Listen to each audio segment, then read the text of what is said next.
All right, here we go.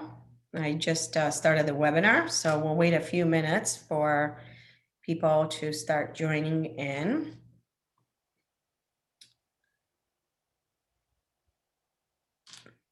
There we go. Okay. Morning, Eleni. See you're on there.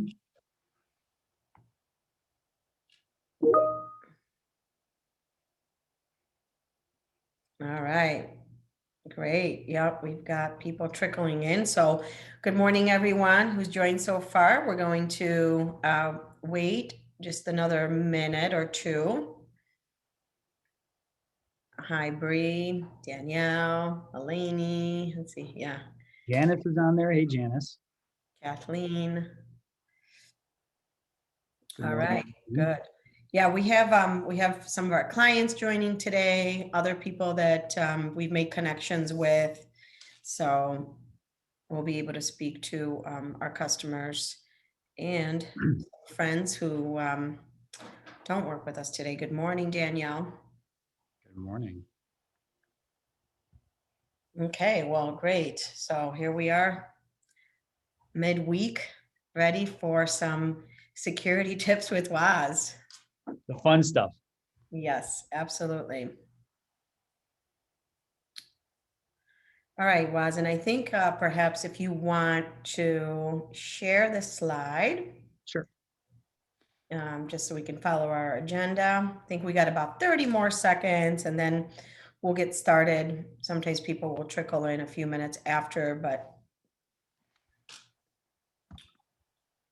we'll make sure they're caught up. All right, great. All right, well, good morning, everyone.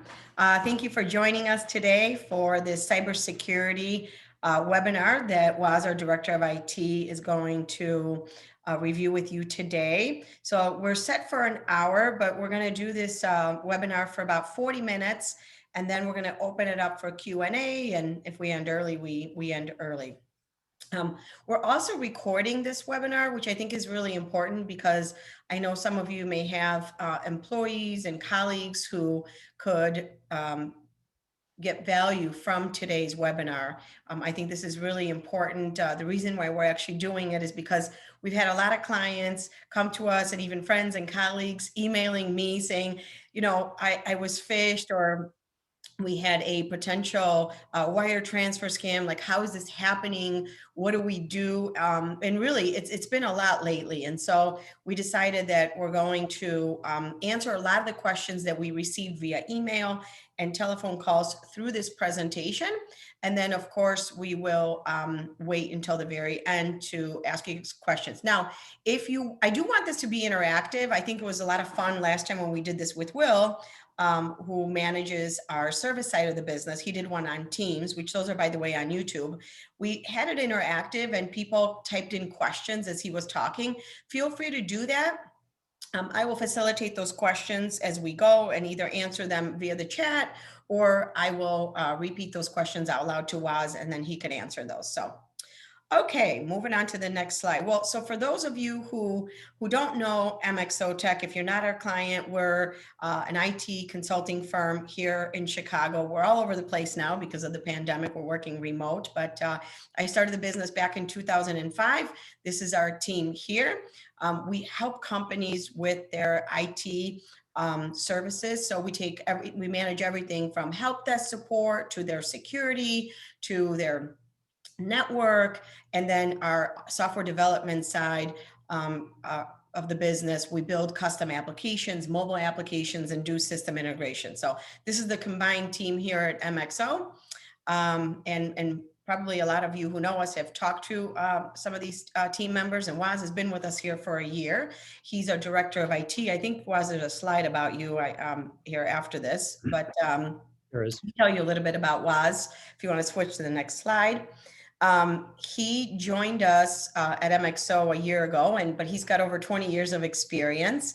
He's also a certified ethical hacker and a huge beer fan. So for those of you who, when we get back together and we're in person, you can hit him up for a one-on-one meeting over a beer, and he'll tell you probably more about that than security. But today, it's too early to have beer, and we are at a webinar, so we're going to focus on Like coffee. There you go. We're going to have some coffee and focus on cybersecurity and specifically what's happening, like kind of what's new, right? Because since everyone went remote, there's been some changes in the dark web community and the cyber criminals. And then there's changes on our end, what we have to do to protect our clients and the small businesses that we surround ourselves with. So I want to make sure that we have today, we prepared some new material. You're not going to hear a lot of the same stuff you've been. He's going to go through and explain a lot of things to you, but also give you some tips and tell you, what you can do to protect your business. So without further ado, I'm going to turn it over to Waz, and then I'll be looking out for your questions and helping to facilitate that. So thank you. So, thank you, everyone. I'll start out. Thank you, Joanna, for the introduction. Very good job. Thanks everyone for joining us. These are exciting for me. I'm passionate about security, and I'm a technologist at the end of the day. So anytime anyone takes the initiative to learn more about it, it's super exciting to me. That's a picture of my daughter, by the way, me and my daughter. She's going to be turning 2 tomorrow. So we're all prepped and ready and got an exciting day coming up for her 2-year-old birthday. So I'll start off, guys, by saying this. IT security is not just for the office anymore. And I'll expand on that really quick. I mean, everyone at this point's probably heard of the IoT, the Internet of Things. I'm guaranteeing everyone's got one of these in their pocket. This is a potential cybersecurity threat. Your thermostat at home, your refrigerator, your washing machine, there's all these interconnected things. So the long and the short of it is, and the message I'm trying to instill is that cybersecurity needs to be in your mind to some extent anywhere, whether it's the coffee shop, camping with the kids, at the grocery store, at the business, in the car, at the home, okay? This is a slide I like sharing with everyone, and I think it's just because a lot of people don't have visibility in this. So what you deal with day to day is known as the surface web. It really represents 4% of the internet. So there's the internet and there's the World Wide Web. The World Wide Web is all the computers that are connected. The internet's what you interface with. It's Google, it's Bing, it's Facebook, it's all of those things, all the web pages, informational web pages that you interface with day to day. Underneath that, there's another layer called the deep web. That's about 90% of what the content is that's there. There's a lot of things there, academic records, financial records, you can see on here. This is where databases kind of talk one-to-one. This is where VPN connections are established. Everyone knows VPN thanks to COVID. And then at the very bottom of this, 6% of that is the dark web, right? This is where all the bad stuff happens. No one on this call really should be playing around in this area. I don't go in there very often. It's not a great place to be. It's a very dangerous place. And you kind of have to intentionally get there. You have to try and get there. So I'd recommend that everyone, for general business purposes, has no business doing any business on any of those tabs, but I want you to be aware of it. So let's talk about a common attack vectors. The 2 largest ones we have, and there's a couple, right? There's a few, but the 2 ones that we see the most are phishing emails. Everybody's gotten these. We're going to go into in depth on some of these as to what they are and the different types. We've got a general, which is kind of the one that's a blanket. There's a spear phishing one, which is very targeted. It's targeted at one individual. And I can give you some examples of that. There's whale phishing. Whale phishing is for like Joanna, she's our CEO, people targeting her. The heads of organizations, if you get a C in front of your title, you're one of the whales that they're kind of targeting. And then there's 2 other ones that are on here that I don't think a lot of people think about is SMS and phones.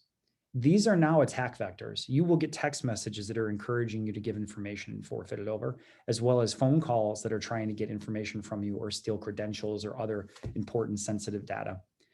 So the goal of those is to fool a user, grab credentials or sensitive data, access accounts, obtain important information, rinse and repeat, right? And I'll give you a couple of examples as to how those actually work and what we see repetitively. But that's the overall goal from the threat actor, or the bad guy, as we'll call him. Ransomware. Ransomware, if you guys aren't familiar, basically that's tricking someone into opening up a file. that file has a payload on it that then reaches any files that are on your computer or on your network, which is pretty scary. And it starts encrypting them. So you no longer have access to them, nor the organization. Very scary attacks. When they happen, they're a big deal. There's things you can utilize though to mitigate these, but long and short of it is you open up a file, it starts encrypting data, and they'll demand money in order to open it back up, which may or may not happen. I think the hit rate of them actually unlocking the files is somewhere about 40 to 50%, which I think is pretty good, but regardless, you never want to be in that situation. Okay, so here's a phishing example. And a lot of us have seen this, but I'm going to go into a couple of pointy things to help you defend yourself. So one, this is one that looks to seem as though it's legitimate, right? It says, click to open the secure message. You can see that here in the slide. One thing I like to do, and I don't think a lot of people do, is if you take your mouse and you just hover over the link, you can see where it's going. If the URL that's there, and you can see in this case, it's this gmsghadir.com, that's not from Google. You know it's not from Google, it'd say google.com, right? So that's a red flag right in there. So just something to be aware of. You can always just don't click, just hover, right? And it will show you where it's going. Here's another one, and this is a spear phishing email, just as an example of it. These are targeted. Now, keep in mind, everyone, that your information is pretty readily available. If you want to find out anything about me, you can go on LinkedIn, you can go on Facebook and find out who I am, if I'm married, if I've got kids, what my job is, where I work. Keep in mind, it's all public record and very accessible. So what threat actors will do is identify people in specific positions, whether it be finance, whether it be a CEO of a company, and they'll send something of this nature, right? If you look at that, there's a few indicators on here that kind of give us red flags. One, this confidential thing that's on the top, they love doing that. They put a sense of urgency onto things like, hey, you've got to respond to this, or this is important. And they love to send it from the big boss, right? So it'll be spoofed and say from Joanna Sobrand and be like, Waz, I need the W-2 information immediately. That's one of them. You can see it's asking for addresses, date of birth, social security number. And with a little bit of logic, if you actually just think about it, this doesn't make any sense. Joanna's not going to ask me for this, right? The leader of the company is typically not going to ask for all of this information. So again, it's just a thoughtful eye into identifying, hey, this is something that's probably a threat. Thought I clicked, there we go. Here's another one. This is one that I see a lot. This is from a position of authority is what we call this, right? So they're asking from a technical standpoint, because when you look at this email, it seems as though it's legitimate, right? It's saying, hey, you need to go in here. There's been a threat. Someone attempted to do this. It seems like a legitimate. It's got the Microsoft Office in there. This is literally just a piece of HTML text that's really easy to replicate and do. Again, in this case, you could hover and identify if it's actually coming from where it supposed to or claims it is. And in this case, one thing I'll point out is that the from address here, you see it says Microsoft Office, right? Again, you can set that name to whatever you want. I can set it to Bob's Bagels if I want, but this one says Microsoft Office in order to make it more believable. But if you look at where it's coming from, it says official 365 limite.notify.com. That's probably not a legitimate Microsoft site. So if it looks like a duck and it walks like a duck and it quacks like a duck, it's probably a duck. So again, a little bit of forward thought will go a long way. Here's a couple of signs. Sorry, go ahead. If I can go back to the slide where you're talking about hovering over the links, you know, Elaine's saying that when they hover over their links, since they have proof point, it's hard to see where it's going. Can you comment about that?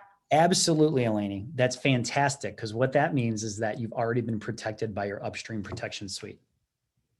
Because if proof point, first off, at the very end of it, which it's that short thing, you're right, it's hard to see. But if you're clicking that link, proof point is already protecting you and it's going to go through them prior. So you've already got kind of a bodyguard in the way. So that's a great question.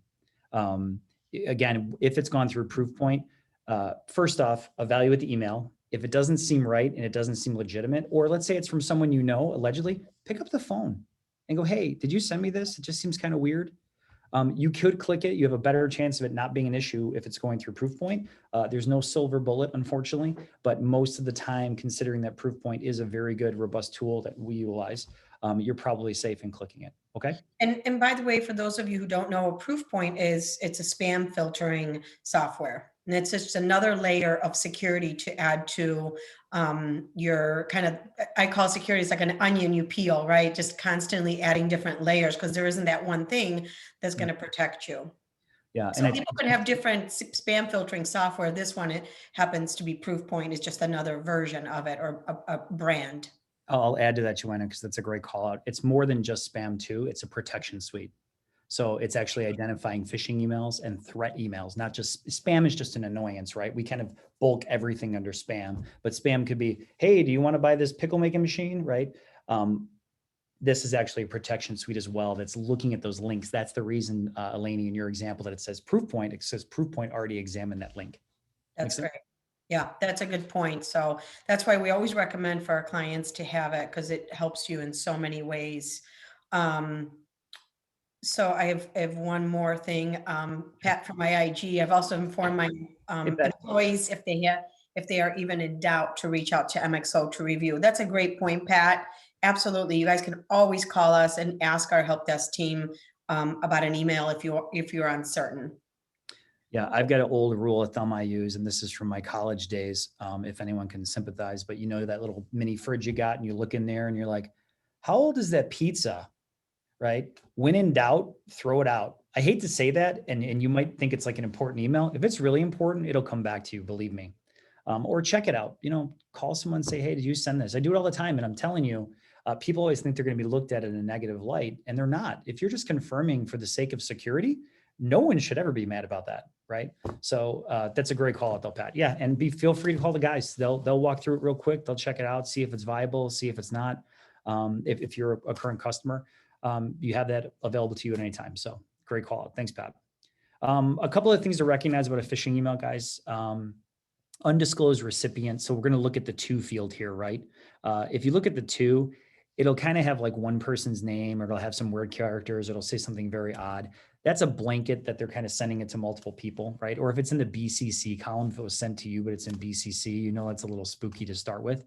The from and reply addresses are different. If it's an email targeted at you, it should almost never be that way. Typically, if it's me asking you, hey, Pat, are you going to be available on Tuesday? It's going to come from me and it's going to say reply to me. If it's different, it's either a marketing campaign, spam, or it's a threat. Okay, so just identify that and notice it if it's there. Requests for personal information or sensitive information are usually scams. They are. Guys, think about it. Chase does not ask you for information. They don't. They don't come soliciting it. Microsoft does not ask you for information. They don't come after the fact and say, hey, what's your password? It just doesn't happen. It's a logic thing. We'd like to think we know it in the top of our head, but again, a little bit of just thinking about it helps you get through it. Typically, companies won't ask you for it. Promises of money. I love these ones. One thing that's I'll mention here too, guys, is for some reason, most of these scams, these threat actors that are doing this aren't very good at grammar. They have like horrible spelling, but notice that's something that repeatedly happens. I don't know why. They'd do themselves so much more good if they went and got some education in regard to how to spell, or did spell check maybe. That could work out good for them too. But anyway, sorry. Promise of money, threats or alarming messages. You must act immediately or your car will be seized. You know, things to that effect. We're always trying to put this sense of urgency to get you into an emotional state that you'll respond emotionally. And again, at the bottom there, it says random capitalizations, punctuals, misspellings, ASAP. It's got to be there as soon as possible, right? So just, again, these are some red flags when you see them within a message. Anatomy of a spear phishing. So again, this goes into a little more detail on this, but I wanted to highlight it for everybody. And I know there's 6 slides on this, but again, I just want to help you identify what these are, because this is one of the bigger threats we see. It says here, process a wire transfer of $145,332.40, which is pretty exact. So credit to them on that. What exactly are you paying for, right? Send me the wire confirmation once it's been done. Well, what are you paying for? You know, have you done business with this guy before? Is this like a legitimate thing? You know, ask questions. The next one, it says from W. Marsh, Acme Corp. Do you know Will? Is it normal for him to send this kind of email? Is this a person you know? Do they typically ask for email wiring transfers? Maybe it is. Maybe that's your role, and you deal with Will consistently. When in doubt, ask. Just ask. Pick up the phone and call him. It seems so simple, but I think especially with handling money, just picking up a call or picking up the phone and calling someone to say, hey, did you send this? If they tell you yeah, then hey, great. You know, you didn't lose anything, but the 30 seconds it took you to get a hold of them. And what could happen on the other end of it if you didn't, a lot more risky, right? This talks about the instructions that are here. So this has this PDF. By the way, most wire transfers come with this type of format. There's an attached PDF there. I personally witnessed more than 20 of these in my career. They typically come with this PDF. They come with some requirements of wire transfers, and it's a change of account or record. I would recommend in organizations, if you have people dealing with money, you may want to put in just a control with your staff to say, hey, listen, anything over X amount of dollars, and you'd have to pick what that threshold would be, pick up the phone and verify it. That could be a control internally that you can put in that can kind of mitigate these. Anyway, it basically just says, are you familiar with this company? Is this something that's typical? Is the English correct and proper? If I'm going to ask for $145,000, I'm going to make sure that my spelling's correct. So again, spelling and making sure of that. This is the biggest thing I can tell you. I've said it 3 times already. I'm going to say it again. Slow down and think. This is, by the way, an actual caricature picture of me. I had this paid for. It was a commissioned art piece of me at my desk. So this is what our days look like now, guys, right? We're all so busy. We've got a million things flying at us. Our coffee and pencils are broken, apparently. We've got computer problems, which we can help you with, obviously, if you're a customer, just give us a call. But this is what our lives look like. They're pretty crazy and they're pretty busy. When it comes down to these threats, just stop and think about it for a second. Count to 5 and then look at it again and see if it makes sense. It makes a big difference, I promise you. MFA, multi-factor authentication, sometimes known as 2FA, two-factor authentication. What that really means is that it's getting 2 things from you. Something you know, password, and something that you own, or you are is another way. So you can do a biometric sometimes. That's a little extreme, but in some cases it's warranted. Or you can just have your phone, right? So when I log into my email, I say, hey, here's my password. And then immediately after that, my phone beeps and goes, hey, are you trying to log in? It confirms it. MFA is a very powerful tool. It's fairly easy to deploy, and it makes a huge impact and really steers the bad guys away. So I'm going to go through an exercise to kind of show you how this works. So this is with no MFA on, okay? Some of my customers that are out there that have worked with MXO, you know the power of MFA. So I'm just going to recap on it though. So you get a phishing email, okay? So in this case, I'm not that sharp that morning. I get fooled. I click on it. It says, hey, Joanna sent you a file. I click on it. It goes, hey, give me your login information to get the file. It's a fake login. At the top, you can look and see what the URL is typically and see if it's inappropriate or if it really is Microsoft or Office.com. I punch in my credentials because I fell for it. So what they just did in that action is they captured my passwords. They stole them. They stole my username and my password. Well, guess what that does? That gives them access to the real login. So now they can go to the real Office 365, in this case, use my real username, my real password, and then you've got the greaseball who got into your account. And he's super happy. And that makes us very sad because our account's been compromised. And guess what they're going to do? They're going to do the same thing to your contacts over and over and over. The cycle continues. Let's do the same scenario with MFA. Same phishing email. Waz is a big dummy today. I click on it. I submit my credentials, my real credentials, the fake login. Now they've got the username and password. They still get that with MFA, by the way. They still capture it. But here's the difference. They go to use it at the real login, my real credentials, and I get a message on my phone. And it says, are you trying to log in? Well, if I'm not near my computer, I go, no way, man, I didn't log in. And that makes a very sad bad guy because they don't have access and they cannot perpetuate their little plot. This is the power of MFA. It's seen as a nuisance, I think, from people when it's initially implemented. But after literally a few days, that's gone. It's no longer an issue. It's super easy. People don't mind it. I don't even notice it's there anymore. It happens on my watch. I get my pop-ups on my watch and I click OK, and I'm done. And then I'm protected. I know I'm protected. And by the way, I do see fake logins come in. I'll get them on my watch. I'm nowhere near my computer and I see a pop-up come in. If you do get that and you click deny, which you should, that means someone has your password. Change your password immediately. Just a word of advice on that. Okay. What is the easiest way to get someone's password? I love this one. And a lot of people don't really know this. It's fairly obvious. I think I learned this over the years. The easiest way to get someone's password is ask for it. I cannot tell you how many people will give me passwords. They will give me passwords all the time. I can fool people all day long. They will absolutely give me a password. You should never give your password to someone, even if it's a work colleague, even if it's your buddy, even if it's your mom and you love them. You shouldn't be giving me your password because they then can share that password out to other people and you don't have a say in it anymore. Every once in a while, you will have an opportunity. This is inclusive with the MXO help desk. They may be like, hey, I can't get into this. Can I have your password? Our guys will get your password. They'll help you through what they need, and then they'll recommend you change it immediately, which you should. Because then, go ahead, sorry. We have a question here. What password management applications do you recommend? Fantastic. Awesome question. Password managers, guys, are very powerful tools that I'd recommend them. MXO does have one that we are starting to offer right now called Passportal, which is fantastic. There's also LastPass. I'm a huge fan of Bitwarden. Bitwarden is a really good one. It's mostly free. There's a premium one that's like $10 a year.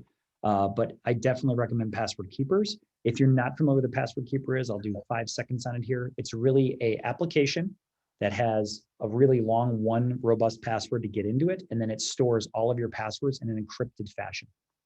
So now you can generate these really complex passwords per web page instead of reusing your dog's name and your address over and over and over again.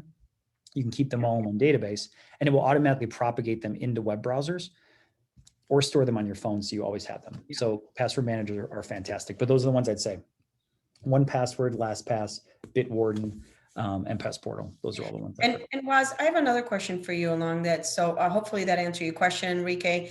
And by the way, we will be rolling out a password management platform to all of our clients coming very soon, next like 30 to 60 days, but we're going to be doing it. We're going to be batching it with certain clients first and then moving it forward. But we're happy if you guys want to get on a list to be the first ones, feel free to reach out to your account manager. But I have a question for you, Waz, on password management. Do you recommend that people save their passwords to their browser? Because I see that a lot. And I was one of those people that was saving it to my browser or like within, yeah.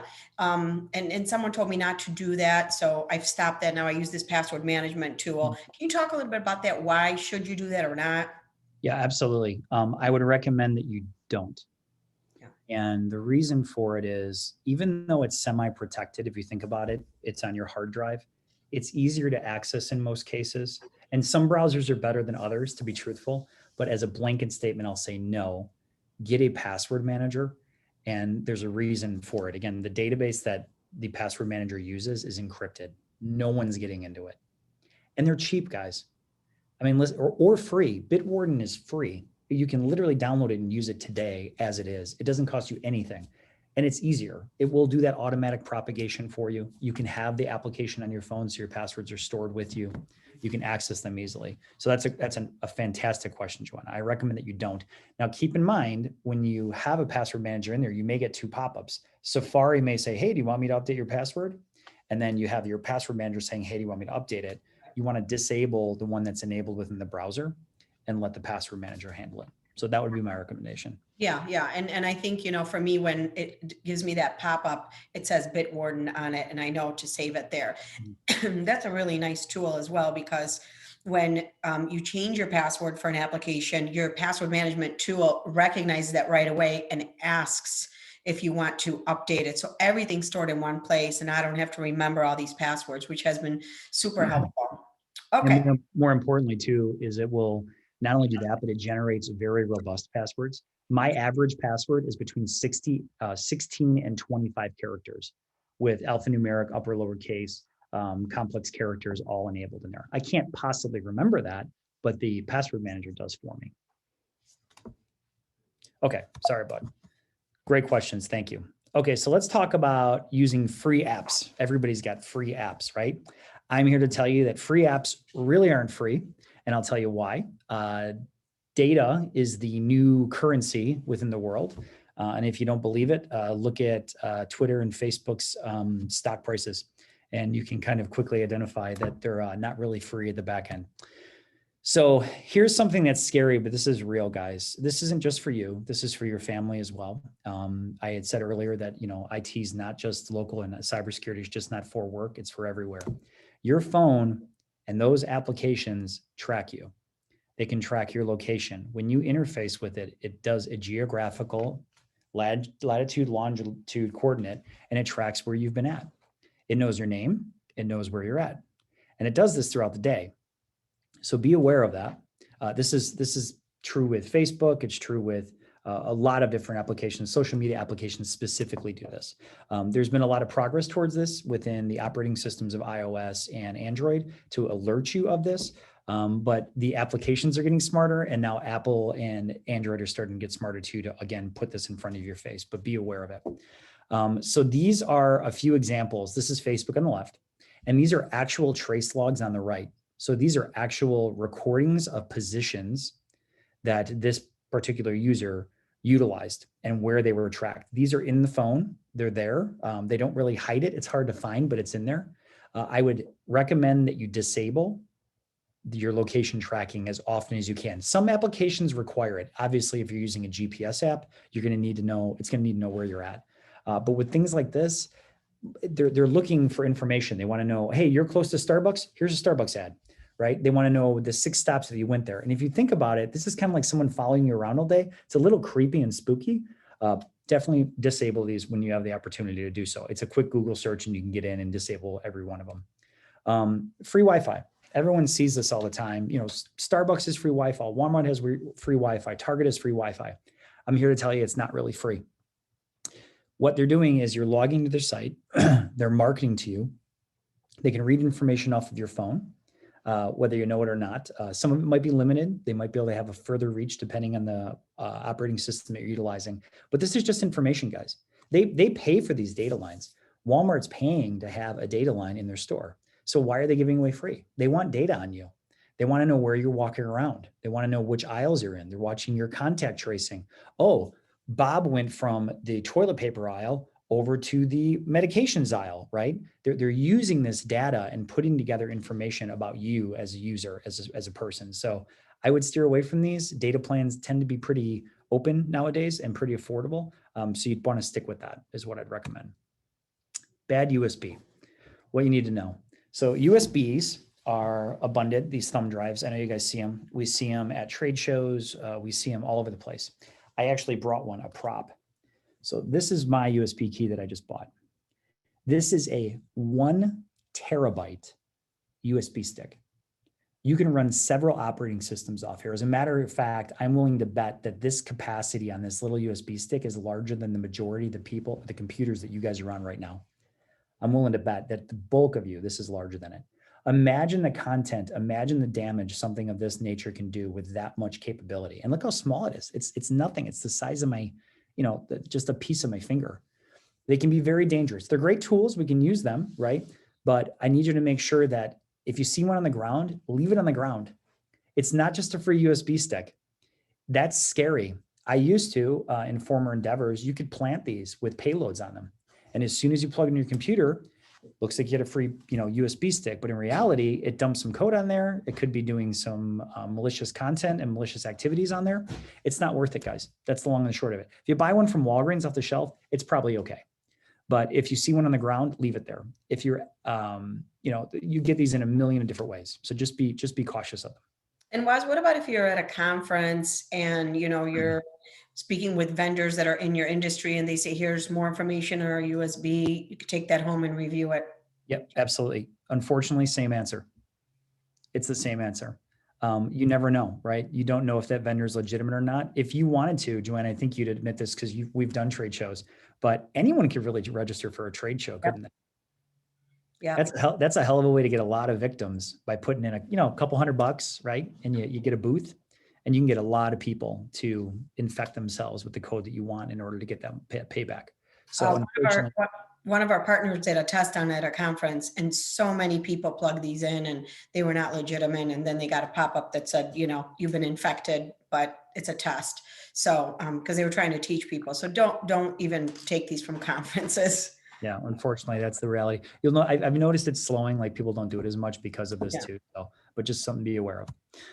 Okay, this one I don't think a lot of people know about, but I love talking about it. So it's called USB jacking or juice jacking. So this is like the plug at the airport, right? You're like, oh, I need some power, and you plug it in. It plugs in your USB. Well, think about what goes to that cable. It's not just power anymore. There's a lot of data. And even without the phone kind of recognizing or asking you for it, and again, the operating systems have gotten better, but they can obtain a lot of information about that phone. Oh, and you. So one thing that you can get is called a data blocker. If you look on that left-hand slide there, that picture, it's just a little plug. And all this really does, guys, is if you look at a plug on a phone, there's like probably like 12 pins that are on there. And each one of them, some of them push data, some push power. What it does is it gets rid of all the pins except the power ones. So it completely negates this. So these are super cheap. They're like a couple bucks. Get them on Amazon. They're called data blockers. I'd recommend getting a few, especially if you travel. As soon as this COVID thing hopefully goes away and you start traveling again, I definitely utilize these. Okay. Okay, so helpful tips and common sense things. So staff training on social engineering. I'm going to go into that more. It's an important thing. At the end of the day, the user is the last line of defense. And an educated user goes a long way, more than any tool that I think that's out there. Limit telephone information sharing. You know, when you get on the phone, there's people that will try and hijack information off the phone as well. Some of them are pretty artful. Verify the source, right? Like, hey, why is this person calling me? Are they legitimate? Ask questions. Don't be afraid to ask questions. We always get into these, silos and think that we need to give information to people. We don't. You can ask. It's okay. If they're really a trusted source, they're not going to really give you a hard time about it. Physical security. This is a big thing. So keep in mind, physical access to something is pretty scary. As a matter of fact, I used to do audits, and I can't tell you how many places I can get into with a clipboard and a hard hat. You walk in and say, hey, yeah, I'm here with the city. I need to take a look at your server room. I've walked into countless server rooms, just walked in, and in most times I'm left unattended. They just go, okay, well, let me know when you're done, and they leave. So now I've got access to all their data. And what I would do is I'd put a business card on their server and take a picture of it for the person that was paying me to do the audit and say, hey, listen, you've got a problem. So no access is better. Limit access to special resources. If someone comes in, they want to look something, either sit there with them and watch them, or just don't allow them to go in the first place. Wireless hotspots and hotel internet, we have to utilize these. Again, it's kind of slowed with COVID, but we'll get back there. Use a VPN whenever you can. If you can use a wired connection, I'd recommend using a wired connection over wireless, even in hotels. And then your equipment offsite locations, including Starbucks and conferences. So again, use a VPN. If you are, we used to do these goofy attacks called man-in-the-middle attacks, and there was this little device called a tactical nuclear pineapple. They were really fun. But basically, you'd pretend to be Starbucks Wi-Fi. You'd occupy other Wi-Fi, and then you were the guy in the middle, and you can get a ton of information. So it's pretty scary. So again, use a VPN because it protects you in that capacity. Okay, they're pretty cheap. Vanish IP is one that I utilize a lot, and then Norst is another VPN. They're fairly affordable, and you can turn them on pretty easily. Antivirus is old news. So this is the next thing, right? Everyone's like, oh, I need antivirus. I need antivirus. Endpoint protection with AI-based detection and response is required. It's today's complex, in today's complex computing world. So much like this newspaper, it's old news, right? Everyone's like, oh, I need antivirus. Well, antivirus really isn't a thing anymore. It's threat detection. It's anti-malware. There's so many different threats. There's not a lot of viruses anymore or worms like there were in the 2000s and 90s. So you just need to make sure that we have newer, smarter tools. So here's a few of them that are there. And to be realistic, I put this statement here. 3 years ago, this technology wasn't affordable. You really couldn't. It was just so expensive. But now they are much more affordable. And these AI integrated endpoint protection suites, that's the new buzzword for it, is endpoint protection. They protect you in a lot of different ways. If you look at this on the right, what it actually does is it monitors the actions. This is kind of spooking itself, but since we're paying them and we know it's a legitimate source, it monitors the actions of file executions. So if this file goes and it modifies another file and then talks to this script, it tracks that. And not only does it track it and notify you of it, it can roll it back and get rid of it. So if you have a malware infestation, sorry, not malware infestation, but a malware infestation or ransomware, where it's actually encrypting those files, it can go back and roll it back, which is pretty fantastic. So these are, today you really can't afford to live without them. Webroot is on this. If you're a customer of ours, we utilize Webroot. We consistently evaluate the stack. We're evaluating, as a matter of fact, this year to look at it and see if there's any other better offerings we could do. But these are some of the ones that I do like. CrowdStrike is a phenomenal one, SentinelOne, Webroot, and then VMware Carbon Black. Affordable things to secure your business and protect your data reputation against cyber attacks. So here's just a couple of easy things that we can utilize. Everything that's here, if you guys are an MXO customer, you're likely either utilizing or you're going to hear from our sales team as to something that we're going to recommend.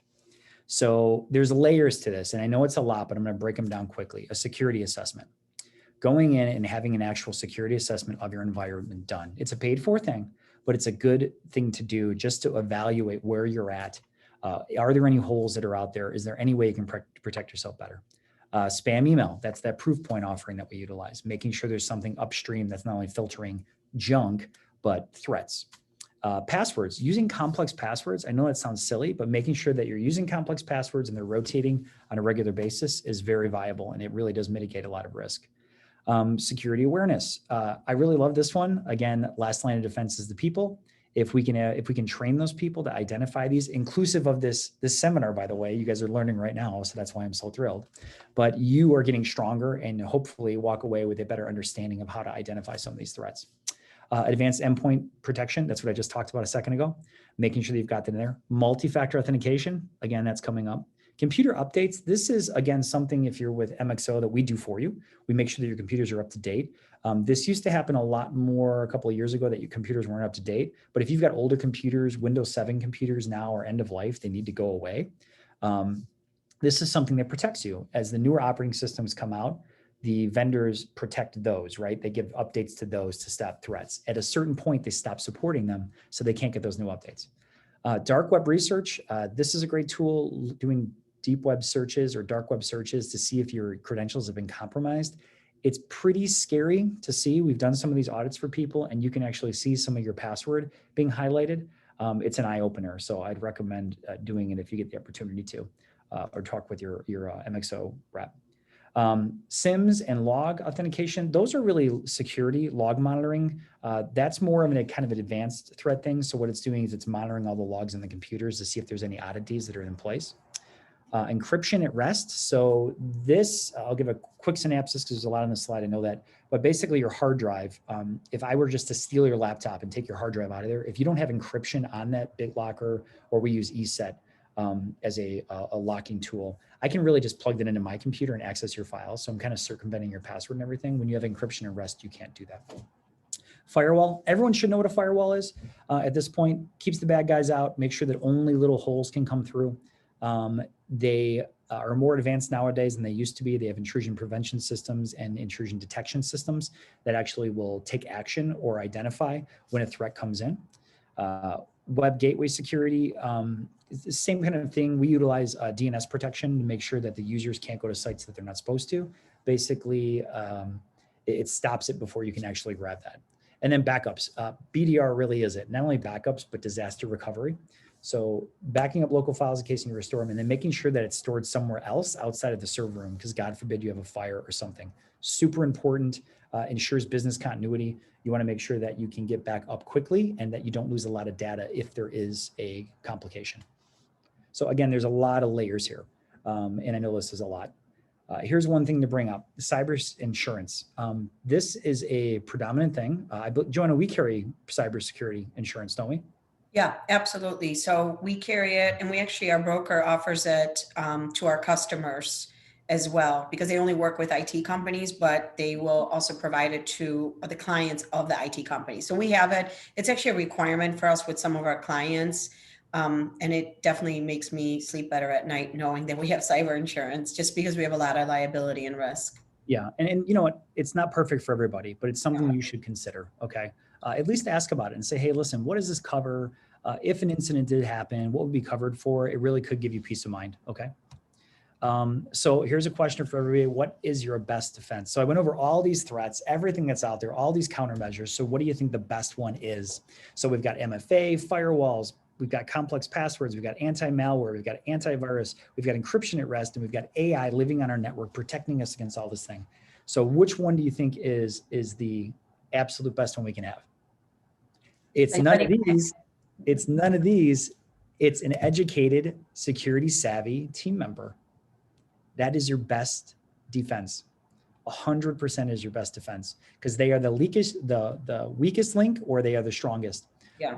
Just having them educated can mitigate so much risk. I mean, you need all these things. You really should have them. Again, we're just mitigating risk. But this guy, this super smart guy with a tuxedo on, grabbing his head like this, he's the last line of defense.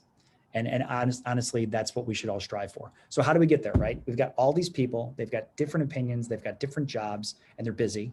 How do we actually go and educate them in a successful fashion? Well, you're going to get a security awareness and training solutions. a solution of some sort. We have one that we'll recommend that we use, but there's several that are out there. So here's what they kind of do. They do that dark web monitoring and say, hey, listen, has Waz's passwords been exposed in some kind of breach previously, and let you know. Unlimited signaling phishing campaigns. These are really cool because they're fake phishing campaigns that go to your users intentionally, and then you can see who's clicking on them and who's not, right? So you can see if you have an at-risk user. This isn't to slap their hand and tell them they're doing a bad job or anything like that. That's not the case. You're giving them this kind of fake one, so that way you can say, hey, listen, you got busted on this, and we're going to teach you how to mitigate these going forward.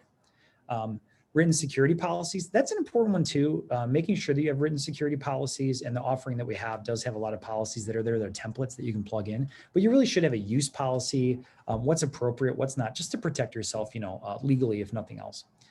Employee vulnerability assessments, just basically seeing who's at high risk, if they are basically a big liability because they click on every single phishing email that comes in or not. Security risk assessments, you can do that and identify if there's anything internally that you can do a little better, just to kind of, again, mitigate risk. At the end of the day, guys, you'll hear me say mitigate risk a ton. That's what this is. It's all risk. And how much of it can we get rid of? Key benefits of all these: strengthen your overall internal security. It's super important. The more people know, the better equipped they are, the better off you're going to be. Boost security knowledge and awareness. Again, same thing. Identify high-risk employees within the organization. That's what's cool about these tools, is you can identify those people who really are a challenge, right? And need a little extra help is the best way, I guess I can put it. Dashboard to manage and view employee risk potential. So here is a slide we use something called Breach Secure Now. And this is their PPI Protect portal. So just to give you a snapshot of what this is, and I think this is where the power of this one is. And there's a lot of tools out there. There's just the one that we offer. It shows you your overall risk.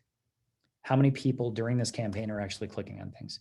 It shows you on the far right there. These are all the internal users. I love that we used our own staff for this. Oh, I'm glad my name's not on there. Yeah, yours is click on anything. We've got Charlotte there. We've got Sean is our CTO, and then George is there. A lot of you guys know George, I'm sure. But anyway, it gives you a score of them. And ultimately, what's nice about this is you start off and it shows you your benchmark. And typically it's fairly bad. And then you do a couple of campaigns and people learn. And then you can see it improve. You can see the results. So you see what you're paying for, which is pretty fantastic. And these aren't really expensive, guys. It's really, I think this is very affordable for what it offers. It's really inexpensive. And the fact that you can see the results is pretty fantastic to me. And you ultimately, again, you're teaching your users how to get past these and navigate them in a nice way, right? And that's the last slide I have. Great. Well, perfect timing.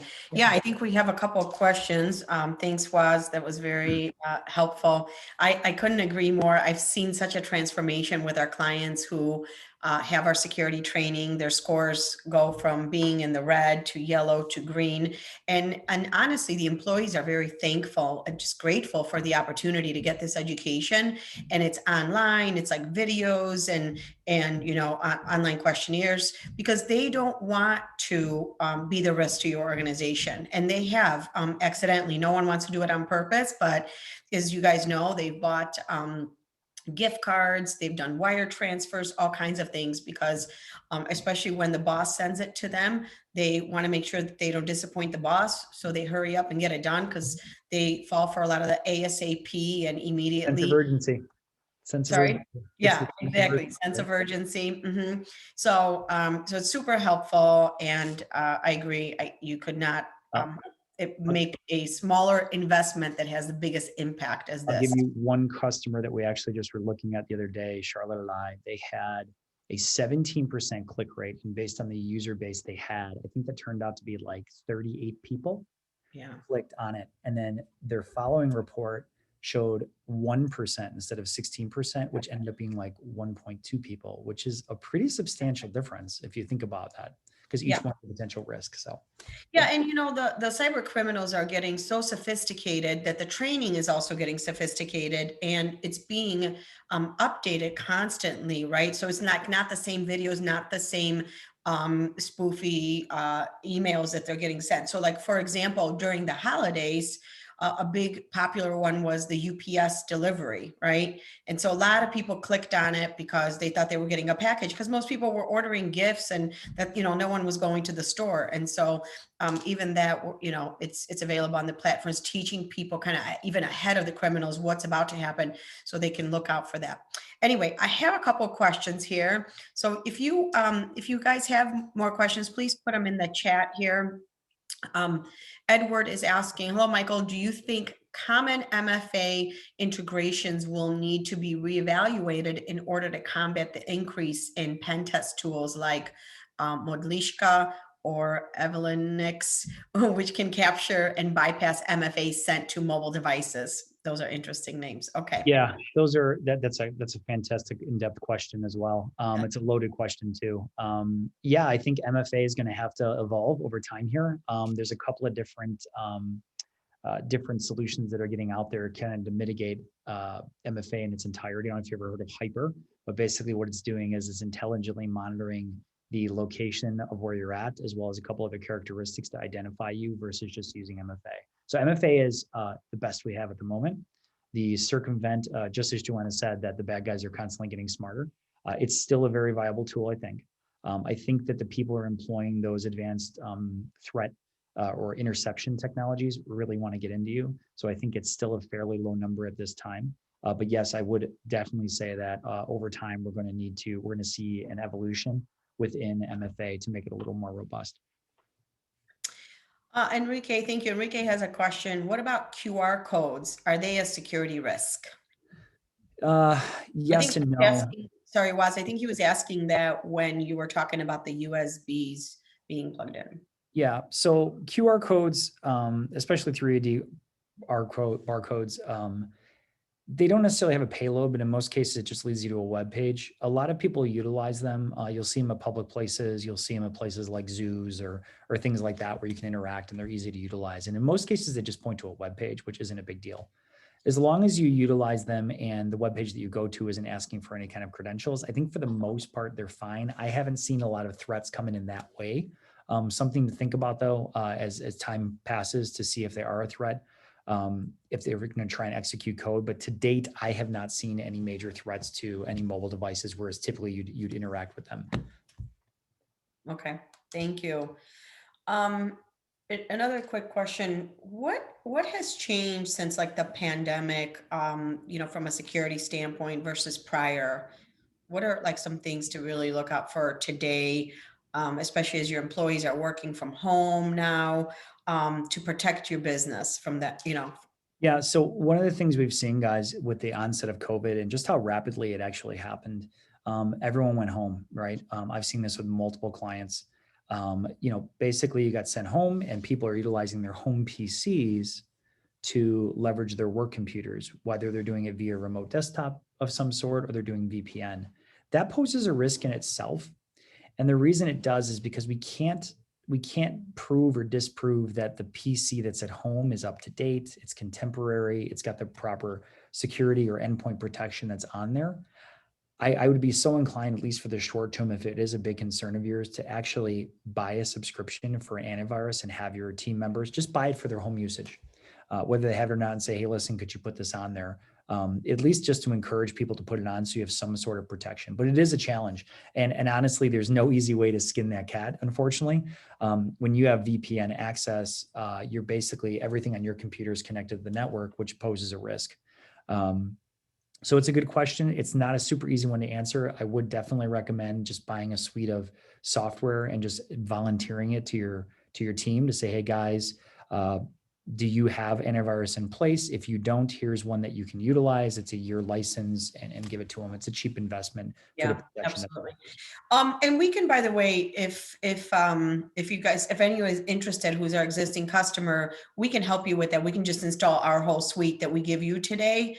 and we, just charge for the software.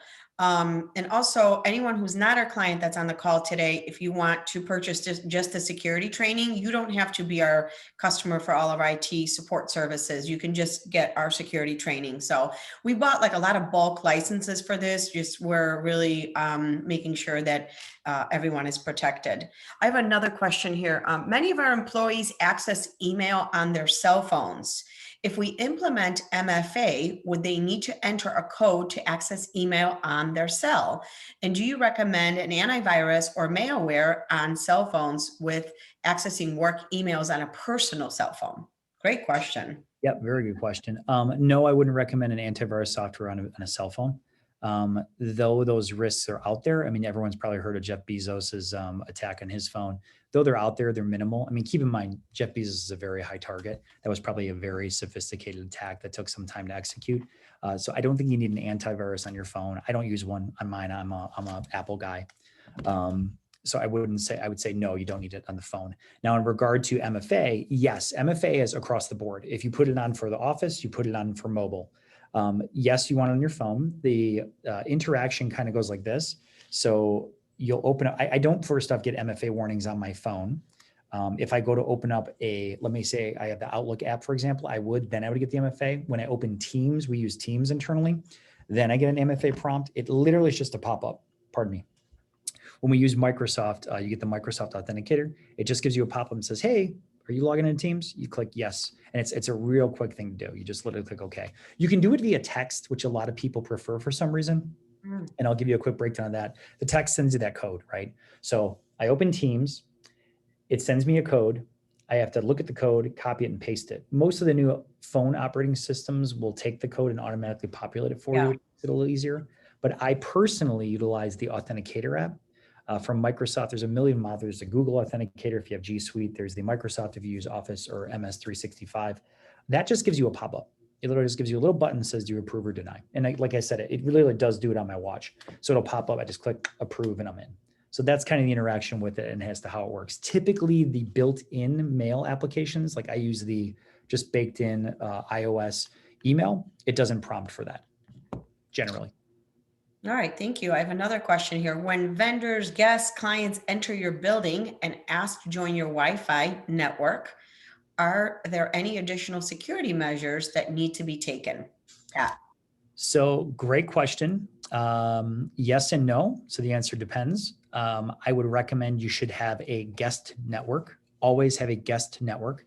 A guest network operates as something called a walled garden. So in other words, it doesn't have access to your LAN. It's completely isolated so they can get to the internet. Typically, if they're coming to your office, they don't need to get onto your network. They just need to get internet. So if you don't have a guest network set up, I would recommend getting one set up. When those are put in appropriately, your guests do not have access to your LAN environment. They just have access to the internet. So you're limiting them and to what they can actually access at the same time facilitating their need to get to the internet. Okay, wonderful. Thank you. To that note too, some people will still have passwords for their local network. I would really advise against sharing that password to guests, because when they leave, they still have it. It doesn't go away. Okay, wonderful. Well, I think that was it for the questions. And I know probably a lot of you have a next meeting to go to, so we'll give you the next 3 minutes that you might have before you have to get on Zoom or Teams.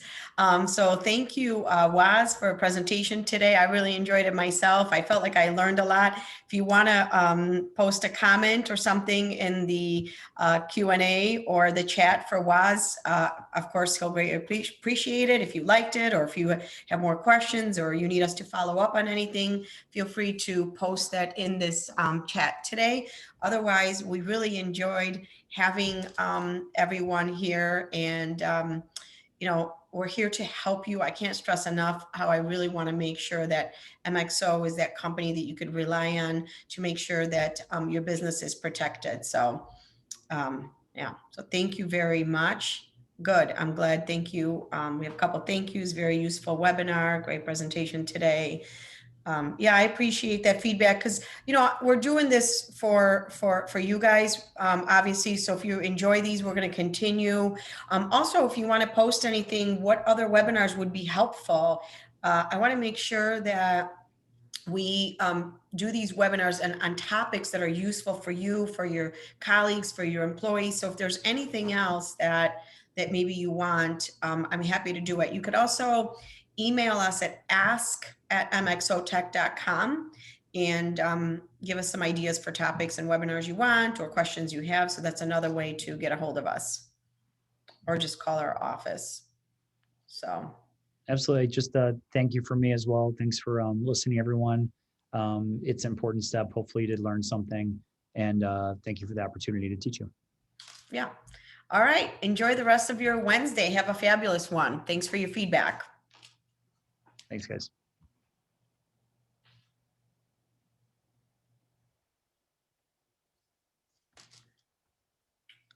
Okay, I'm going to take a quick snapshot of this in case this goes away. All right. With that, we're going to end this. Thank you.